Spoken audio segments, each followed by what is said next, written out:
Present cricket కు సంబంధించిన కీలక సన్నివేశాలను రాత్రిపూట షూట్ చేస్తున్నారు. ఇక ఈ సినిమా తర్వాత సుకుమార్ తో RC-17 project చెయ్యబోతున్నాడు Charan.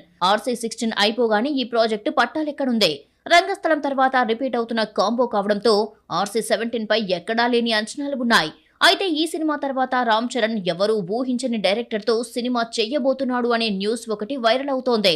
Natural star నానితో hi నాన్న వంటి క్లాసిక్ చిత్రాన్ని తెరకెక్కించిన యంగ్ డైరెక్టర్ శౌర్యు రామ్ చరణ్ కు ఓ స్టోరీ లైన్ చెప్పినట్లుగా సినీ సర్కిల్స్ లో చర్చ జరుగుతోంది.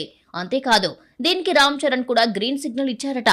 దీంతో శౌర్యు కథను పూర్తిగా డెవలప్ చేసే పనిలో ఉన్నాడంటూ రూమర్స్ వినిపిస్తున్నాయి.